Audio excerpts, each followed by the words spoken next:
Kirillin pushed her cleaning cart down the dark hallway. The wheels made a loud squeaking sound on the metal floor. She kept her head down and tried not to look at the other aliens walking past her. They never looked at her anyway. The lower levels of Zelthara Station smelled bad. Garbage and waste from thousands of different alien species mixed together in the air. Most people who worked here were criminals or outcasts. Kirillin was both. Her people, the Vorthak, had purple skin and long tentacles growing from their heads. These tentacles could touch other Vorthak minds and share thoughts.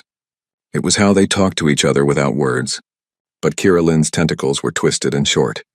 They had been broken since birth. She could not connect to other minds. She could not hear the beautiful songs her people shared together. This made her family ashamed.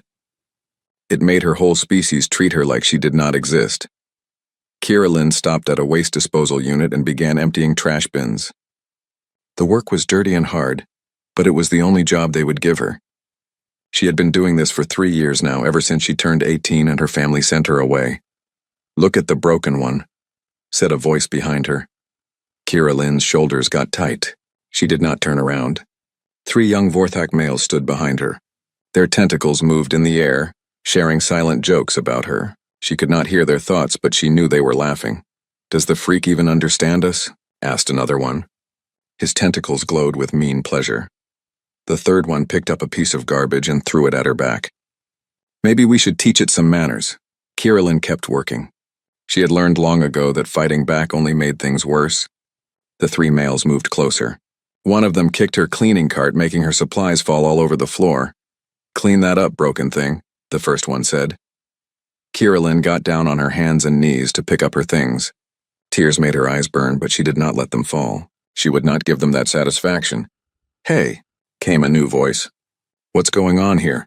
The 3 Vorthak males turned around quickly. A human male walked toward them. He was tall with brown hair and kind eyes. He wore the blue uniform of a cargo ship crew. "This does not concern you, human," said the lead Vorthak. The human looked at Kirillin on the floor, then back at the 3 males. "Looks like 3 big guys picking on someone who can't fight back. Where I come from, we call that bullying." "She is defective," said the second Vorthak. "She cannot even hear the collective mind. She is not really one of us." The human's face got angry. "So that gives you the right to treat her like garbage?" The Vorthak males looked at each other with their tentacles. They were sharing thoughts the human could not hear. After a moment, the leader spoke. "You humans do not understand our ways. This creature brings shame to our species. It is better for everyone if she knows her place." "Her place?" The human stepped forward. "Her place is wherever she wants it to be, just like anyone else." The 3 Vorthak did not like being challenged. Their tentacles started to glow brighter. But they were young, and the human was clearly a ship officer. Starting a fight with humans could cause problems for their families. "This is not over," the leader said. They walked away, their tentacles still glowing with anger. The human watched them go, then turned to Kirillin. She was still on the floor, picking up her cleaning supplies. He got down and started helping her. "You okay?" he asked. Kirillin looked at him with surprise. No one had helped her in years. She tried to make words with her mouth, but only strange sounds came out. The Vorthak language was mostly mental. Speaking out loud was hard for her. The human smiled. "My name is Jake Murphy. I'm the chief engineer on the cargo ship New Horizon." He pointed to himself. "Jake," Kirillin understood. She pointed to herself and made the sounds of her name as best she could. "Kirillin, Kirillin," Jake said, trying to copy her sounds. "That's a pretty name." She stared at him. No one had ever called her name pretty. No one had ever called anything about her pretty. Jake finished helping her pick up her supplies. "Those guys give you trouble often?" Kirillin did not know how to answer. She made some hand gestures that meant yes in basic galactic sign language. Most species used it for trade. Jake seemed to understand a little. "That's not right. Nobody should be treated that way." He stood up and helped her to her feet. "You work here?" She pointed to her card and nodded. "Hard work," Jake said. "I respect that. Honest work is good work, no matter what anyone says." Kirillin felt something strange in her chest. It took her a moment to realize what it was. Someone was being kind to her. Someone was treating her like a real person. Jake looked at his watch. "I have to get back to my ship. We're loading cargo for the next few days." He paused. "Maybe I'll see you around?" Kirillin nodded quickly. She watched him walk away down the hallway. For the first time in years, she was not alone. Over the next 2 days, Jake came to find her during his breaks. He brought her food from the ship's kitchen and tried to talk to her with simple words and hand signs. He told her about his ship and his crew. He asked her about her work and listened when she tried to answer. Other aliens in the station stared at them. A human talking to the broken Vorthak girl? It was strange. Some whispered that Jake was crazy or stupid, but Jake did not seem to care what anyone thought. On the third day, Jake brought a small device with him. "I've been studying Vorthak sign language," he said. He showed her the translator on his tablet. "I want to talk to you properly." Kirillin could not believe it. This human had spent time learning her people's sign language just to talk to her. Her own family had never bothered to learn the hand signs she used. Jake made slow, careful gestures with his hands. His signing was basic, but she could understand him. "I think you are very smart," he signed. "I think you are a good person." Tears finally came to Kirillin's eyes. But these were different tears. These were happy tears. She signed back to him. "Thank you for seeing me." Jake smiled and signed. Everyone deserves to be seen. For the first time in her life, Kirillin felt like she mattered to someone. The human named Jake had looked past her broken tentacles and seen something worth knowing. She did not know it yet, but this was the beginning of everything changing. As they sat together in the quiet hallway, sharing simple conversation through hand signs, neither of them knew that this friendship would soon shake the foundations of everything the galaxy thought it knew about worth and belonging. Jake's ship, the New Horizon, had engine problems. The repairs would take 2 weeks. This made Jake happy because it meant more time to spend with Kirillin. Every day he visited her during his lunch break. They would sit in a quiet corner of the lower levels and practice talking with hand signs. Jake's signing got better each day. Kirillin was a good teacher, even though she had never taught anyone before. "Tell me about your work," Jake signed to her one afternoon. Kirillin looked embarrassed. She signed back slowly. "Just cleaning. Not important." "All work is important," Jake signed. "But what do you really like to do?" Kirillin thought for a long moment. No one had ever asked her what she liked before. She led Jake to a storage room where she kept her cleaning supplies. In the corner was a pile of broken machines and devices. She picked up a damaged datapad that someone had thrown away. With quick movements of her hands, she opened it up and showed Jake the inside. Her fingers moved over the broken parts like she was reading a book. "You fix things?" Jake asked with his hands. Kirillin nodded. She pointed to different parts and made gestures to show how they connected. Jake watched in amazement. Even though he was an engineer, he had trouble following what she was showing him. "This is incredible," Jake said out loud, forgetting to sign. Kirillin looked worried. She thought she had done something wrong. Jake quickly signed. "Very good. You are very smart with machines." Over the next few days, Jake brought Dr. Elena Rodriguez to meet Kirillin. Dr. Rodriguez was the ship's doctor and scientist. She studied different alien species and how their brains worked. "Jake tells me you have a gift with technology," Dr. Rodriguez signed to Kirillin.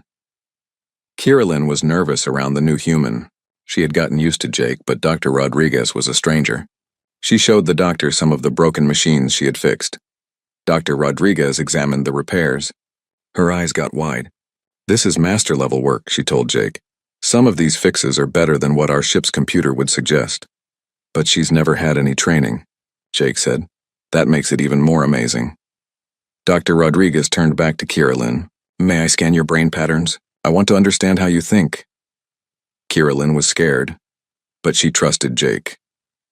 When he nodded that it was okay, she agreed. Dr. Rodriguez used a small scanner on Kirillin's head. The results made her gasp. "Jake, you need to see this," she said, showing him the scanner's screen. "Her brain patterns are unlike any Vorthak I've studied. The damage to her tentacles has changed how her mind works." "Changed how?" Jake asked. "Most Vorthak brains are built for group thinking. They share thoughts and solve problems together. But Kirillin's brain thinks in 3 dimensions. She can see how machines work in ways that most beings cannot." Dr. Rodriguez looked at Kirillin with new respect. "What her people see as broken, we see as remarkable." That evening, Jake was eating dinner in the ship's mess hall when Captain Lisa Grant sat down across from him. "I hear you've been spending time with one of the station workers," she said. Jake tensed up. "Yes, ma'am." "Is that a problem?" "Tell me about her." Jake explained about Kirillin and her situation. He told Captain Grant about her incredible talent with machines and how badly her own people treated her. Captain Grant listened without speaking. When Jake finished, she was quiet for a long moment. "Bring her to the ship tomorrow," she said finally. "I want to meet her." The next day, Jake brought Kiralyn to the New Horizon. It was the first time she had ever been on a human ship. Everything was different from Vorthak technology. Their machines were built for minds that thought alone, not together. Captain Grant met them in the engine room. "Dr. Rodriguez tells me you understand machines," she signed to Kiralyn. Kiralyn nodded nervously. Captain Grant pointed to a small device on the wall. "This has been giving us trouble for weeks. Our best engineers cannot fix it." "Would you look at it?" Kiralyn approached the device carefully. She had never seen human technology up close before. But machines were machines. She studied it for several minutes, then began to work. In less than an hour, the device was working perfectly. The engine room filled with the smooth hum of properly functioning equipment. Captain Grant stared at the device, then at Kiralyn. "How did you know what to do?" Kiralyn tried to explain with hand signs, but the ideas were too complex. She showed them instead, pointing to different parts and demonstrating the flow of energy through the system. "She thinks in patterns," Dr. Rodriguez said, watching. "She can see the whole system at once, like a map." That evening, Captain Grant called Jake to her office. "I want to offer her a job," she said. "Assistant engineer starting immediately." Jake's heart jumped. She would love that. But there might be problems. What kind of problems? Her family. Her people. They might not want her working with humans. Captain Grant smiled. Then it's a good thing she's not asking their permission. But their happiness did not last long. The next day, a large Vorthak ship arrived at the station. It carried Commander Thexmore, one of the most important Vorthak leaders. He was also Kiralyn's father. Jake found Kiralyn hiding in her storage room, shaking with fear. "He came for me," she signed. "He wants to send me away." "Send you where?"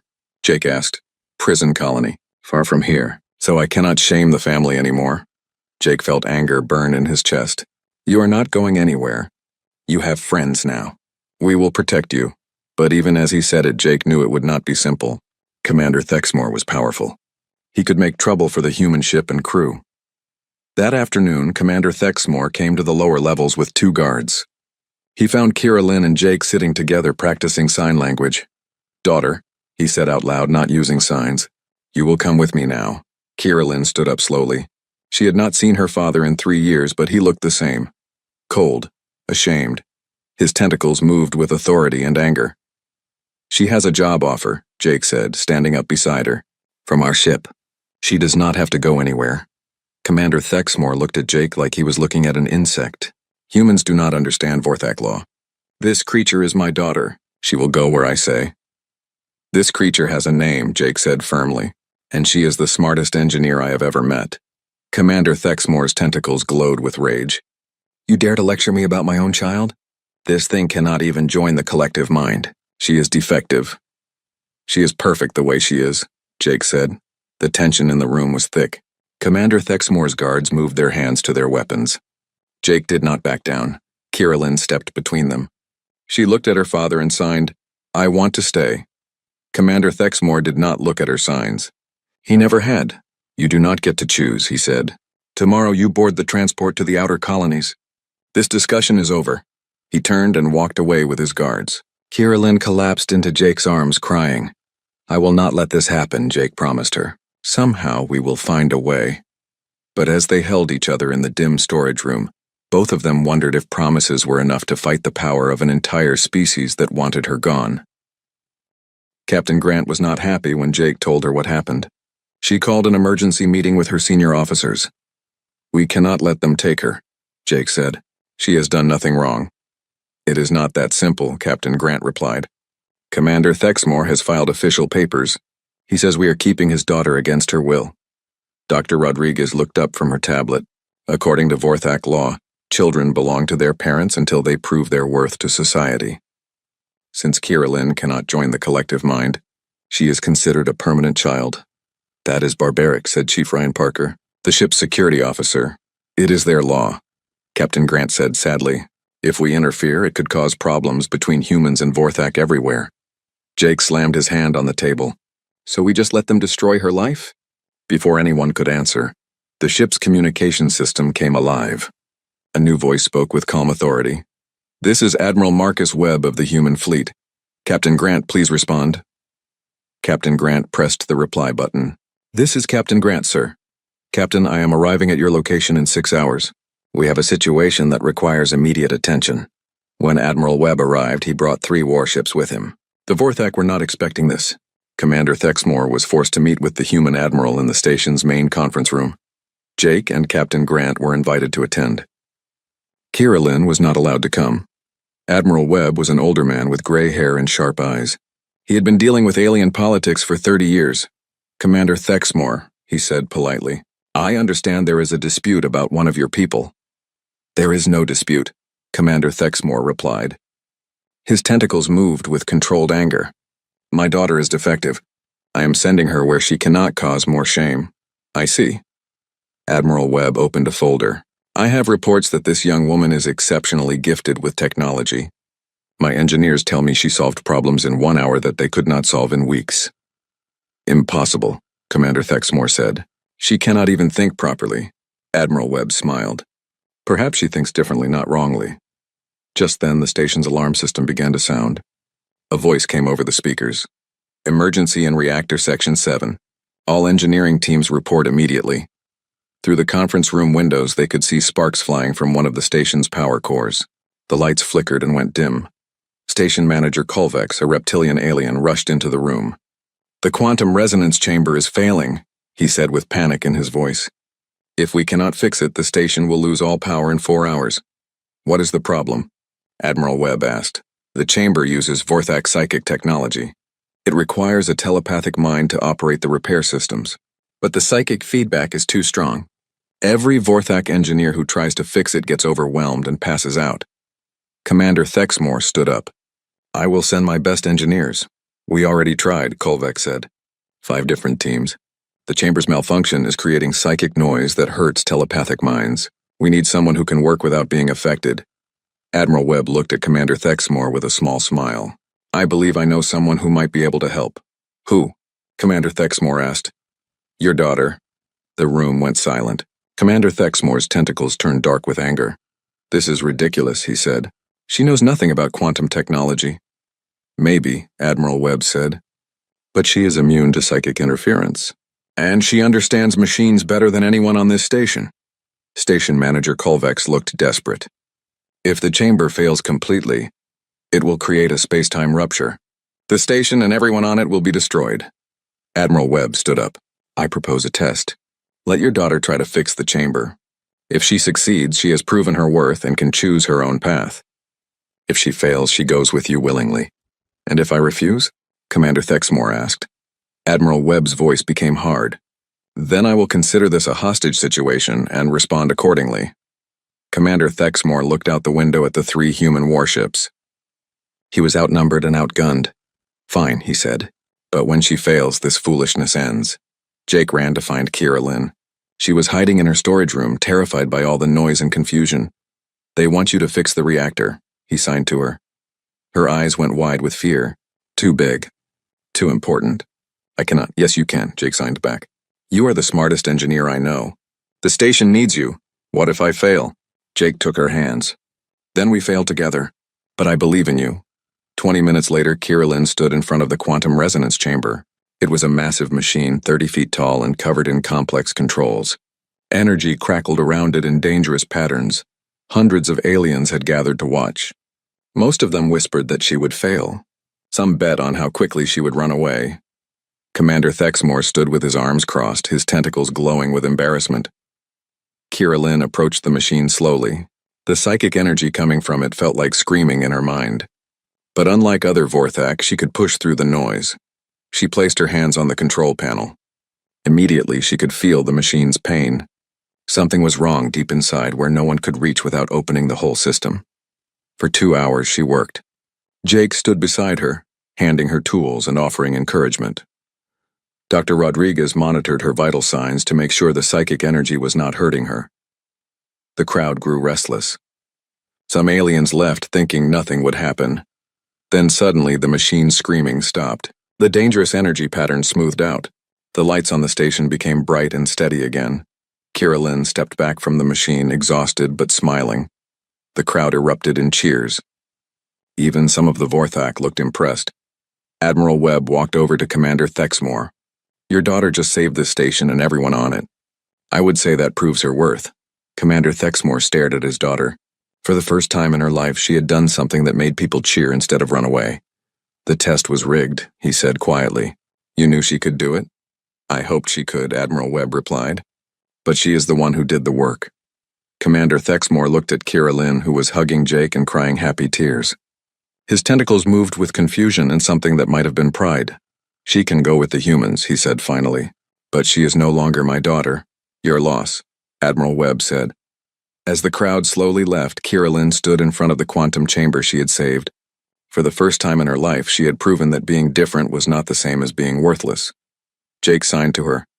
Ready to see the stars? She signed back, ready for anything. 6 months had passed since Kira Lynn joined the crew of the New Horizon. She wore a blue engineering uniform and had her own small room next to the engine bay. For the first time in her life, she belonged somewhere. Jake had become her best friend and teacher. He showed her how human technology worked and helped her learn to speak out loud. Her voice was strange and rough, but she was getting better every day. Good morning, Jake, she said carefully as he entered the engine room. Good morning, Kira Lynn, he replied with a smile. Ready for another day of keeping this old ship running? She nodded happily. Working on the New Horizon was like a dream come true. Every system was a puzzle waiting to be solved. Every repair was a chance to make something better. Captain Grant had been right to hire her. In 6 months, she had improved the ship's efficiency by 20%. The other crew members had stopped seeing her as the strange alien girl and started seeing her as their engineer. That morning, the ship's communication system crackled to life. New Horizon, this is Vorthak science vessel Deep Thought. We are in distress and need immediate assistance. Captain Grant was on the bridge in seconds. This is Captain Grant, what is your emergency? We were hit by an electromagnetic storm, came the reply. Our psychic relay systems are damaged. We cannot coordinate repairs. Our life support will fail in 8 hours. Jake looked at Kira Lynn. They both knew what this meant. A Vorthak ship with damaged telepathic systems was like a human ship with no computers. The crew could not work together without their mental connection. We are changing course to assist, Captain Grant told the Vorthak ship. Wait, the Vorthak captain said. You are human. You cannot help with psychic technology. We have someone who can, Captain Grant replied. 2 hours later, the New Horizon found the Deep Thought floating in space. The science vessel was much larger than their cargo ship, but its lights were dim and its engines were silent. Lieutenant Sam Carter, a young human engineer, joined Jake and Kira Lynn in the shuttle bay. Never thought I would be boarding a Vorthak ship, he said nervously. Just follow Kira Lynn's lead, Jake told him. She knows their technology better than any of us. When they docked with the Deep Thought, they were met by the ship's captain, Veltar. He was an old Vorthak with scarred tentacles and suspicious eyes. Where is your engineer? He demanded. Jake stepped aside to reveal Kira Lynn. She wore her human uniform proudly, but her Vorthak features were unmistakable. Veltar's tentacles turned dark with anger. This is the defective one we heard about. She cannot help us. She is the only one who can help you, Jake said firmly. Your psychic systems are damaged. She is immune to the interference. I will not have that broken thing touching our sacred technology, Veltar said. At that moment, the ship's lights flickered and went out completely. Emergency power kicked in, casting everything in red light.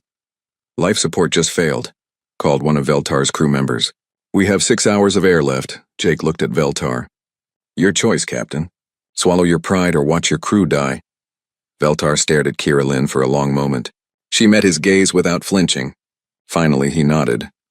Show her to the psychic relay chamber, he said quietly. The relay chamber was the heart of the Vorthak ship. It looked like a crystal cave with thousands of glowing nodes connected by streams of energy, but many of the nodes were dark and the energy flows were chaotic. Kira Lynn stepped into the chamber and immediately staggered. The psychic feedback from the damaged system was overwhelming even for her. I can help, signed a voice behind her. She turned to see a young Vorthak male. His tentacles were bright with curiosity instead of fear. I am Korthek, he signed. I studied your repair of the station. It was beautiful work. You know sign language? Kira Lynn signed back. I learned after hearing about you. I wanted to understand how you think. This was the first time another Vorthak had tried to communicate with her properly. Kira Lynn felt tears in her eyes. Will you help me fix your ship? She signed. Yes, Korthek signed back. Tell me what to do. Working together, they began to repair the damaged relay system. Kirillin could see the patterns of energy flow that were broken. Korthek could reach places she could not and translate her instructions to the other crew members. Jake and Sam Carter watched in amazement. Look at them work, Sam whispered. It is like watching a dance. For 4 hours they worked without stopping.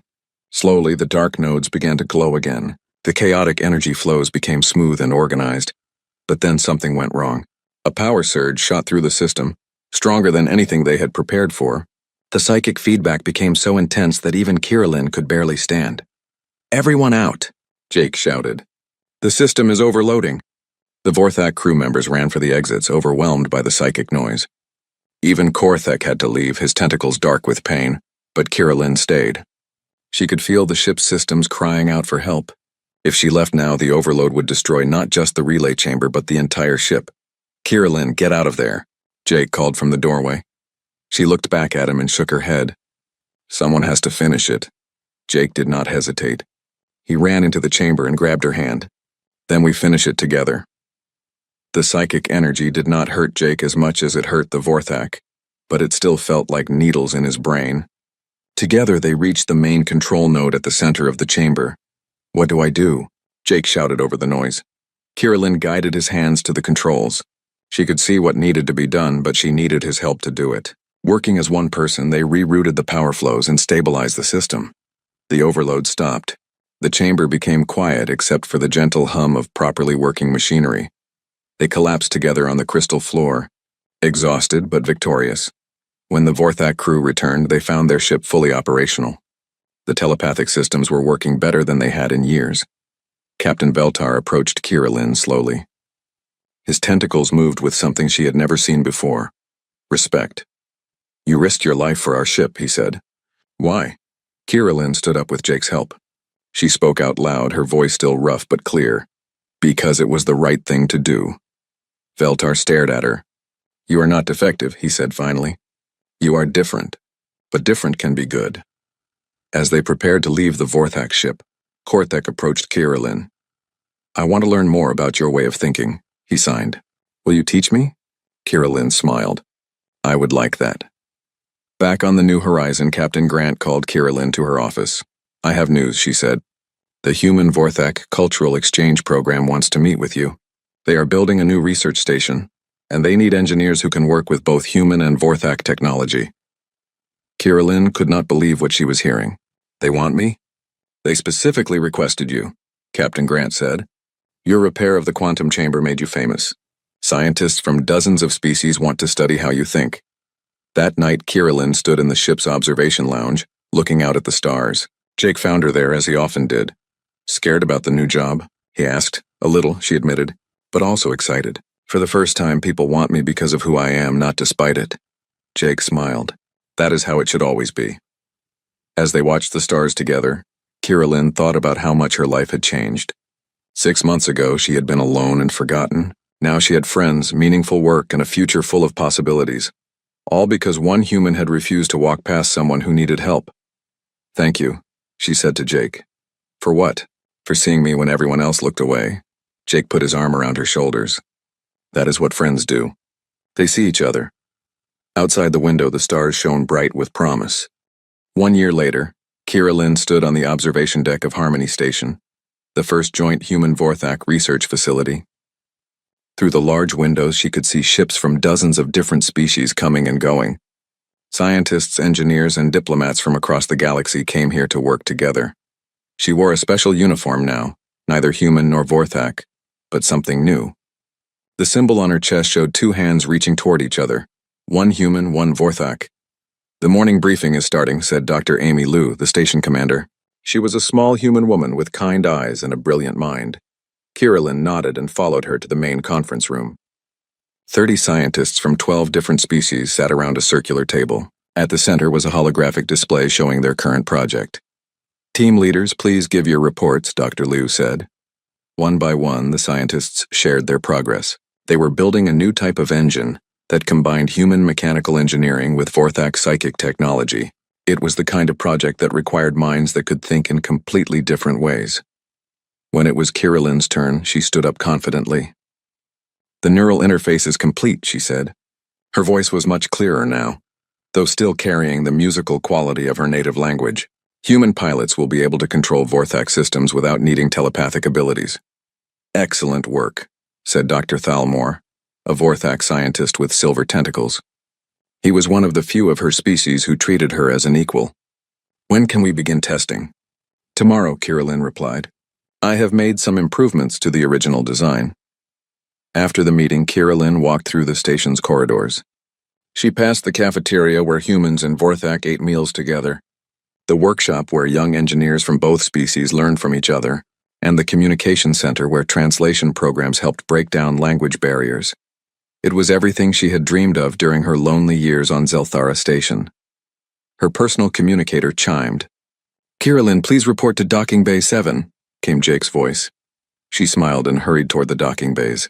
Jake visited the station every few months when his cargo runs brought him to this sector. His friendship had changed her life, and she never got tired of seeing him. But when she reached Docking Bay 7, she found more than just Jake waiting for her.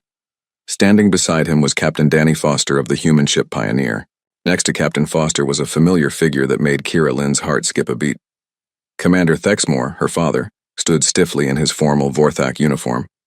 His tentacles were carefully controlled, showing no emotion. "Hello, daughter," he said quietly. Kirilin had not seen him since the day at Zelthara Station when he had disowned her. She did not know what to say. Jake stepped forward. "Your father requested permission to visit. He has something he wants to tell you." Commander Thexmore looked around the station with careful eyes. "I have heard about your work here, about the lives you have saved and the bridges you have built between our species. Why are you here?"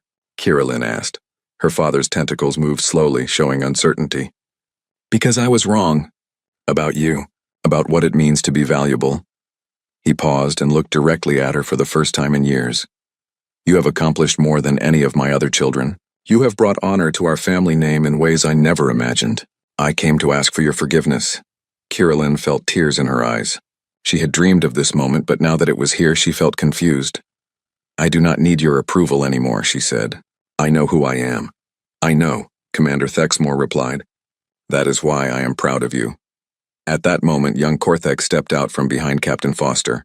He had grown taller in the past year, and his tentacles showed the confidence of someone who had found his place in the world. "I brought him here," Korthek signed to Kirilin. "I told him about all the good work you are doing. I helped him understand that being different is not the same as being broken." Kirilin looked at the young Vorthak who had become her friend and ally.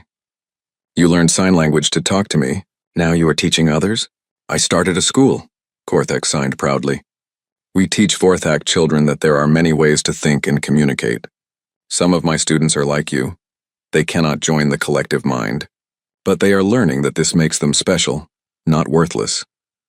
Commander Thexmer watched his daughter's conversation with Korthek. For the first time, he was seeing sign language not as a weakness, but as a beautiful form of communication. "Will you teach me?" he asked hesitantly. Kirilin stared at her father in shock. "You want to learn to sign?" "I want to talk to my daughter properly," he said. "The way I should have done years ago." Over the next 3 days, Commander Thexmore stayed on Harmony Station. Kirilin showed him around the research facilities and introduced him to her colleagues. She taught him basic sign language and explained her work. He met Dr. Liu and learned about the cultural exchange program. He spoke with human engineers and discovered their different way of thinking.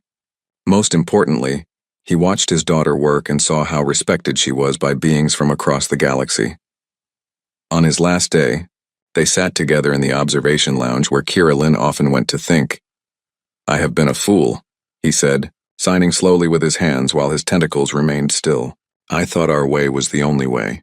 I thought being different meant being wrong." "Our people have believed that for a long time," Kirilin replied. "But beliefs can change." "You are changing them," her father said. "Korthik tells me that 50 young Vorthak have applied to study at human universities. They want to learn different ways of thinking."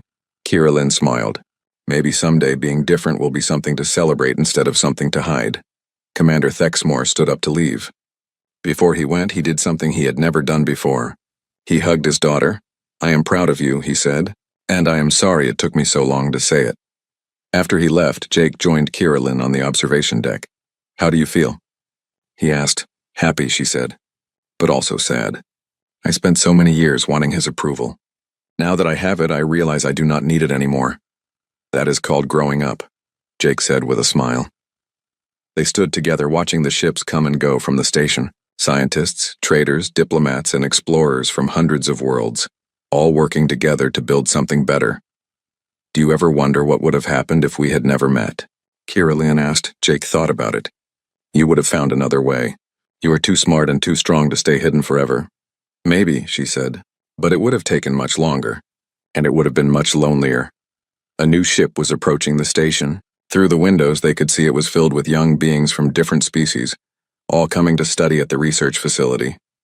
More students? Jake asked. The first class of the new academy, Kira said proudly. We are teaching them that diversity is strength, that different ways of thinking can solve problems that no single species could handle alone. She pointed to one of the young aliens looking out through the ship's windows with wonder in their eyes. Look at them. They are going to change the galaxy. Jake smiled, just like you did. As they watched the new students arrive, Kira thought about her journey from the lonely waste disposal worker to the chief engineer of the most important research station in the galaxy. It had started with one human who refused to walk past someone who needed help. Now, because of that simple act of kindness, thousands of beings were learning to see differences as gifts instead of curses. Thank you, she said to Jake, just as she had so many times before. For what this time? He asked.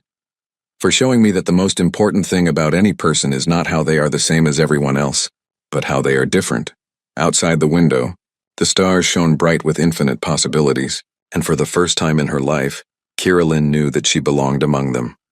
The girl who had been shunned for being different was now teaching the galaxy that different was exactly what the universe needed.